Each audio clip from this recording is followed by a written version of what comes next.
जीवन की सबसे बड़ी सीख देने वाली कहानी। एक समय की बात है, एक जंगल में सेब का एक बड़ा पेड़ था।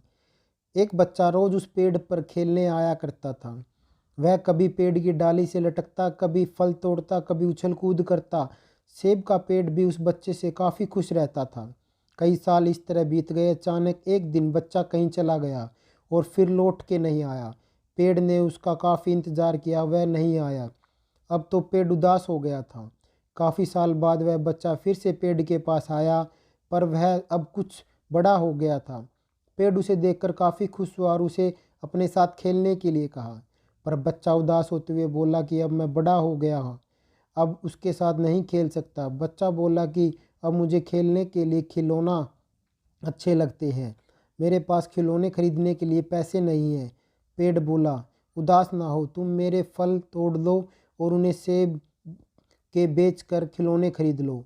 बच्चा खुशी खुशी सेब तोड़ के ले गया, लेकिन वह फिर बहुत दिनों से वापस नहीं आया। पेड़ बहुत दुखी हुआ। अचानक बहुत दिनों बाद बच्चा, जो अब जवान हो गया था, वापस आया। पेड़ बहुत खुश हुआ और उसे अपने साथ खेलने को कहा। पर लड़के ने कहा कि अब पेड़ के साथ खेल नहीं सकता, मुझे कुछ पैसे चाहिए क्योंकि मुझे अपने बच्चों के लिए घर बनाना है। पेड़ बोला, मेरी शाखाएं बहुत मजबूत है, तुम्हें इन्हें काट कर ले जाओ और अपना घर बना लो। अब लड़के ने खुशी खुशी सारी शाखाएं काट डाली और लेकर चला गया। उस समय पेड़ उसे देखकर बहुत खुश हुआ, लेकिन वह फिर कभी वापस नहीं आया और फिर से उस पेड़ अकेला और उदास हो गया था।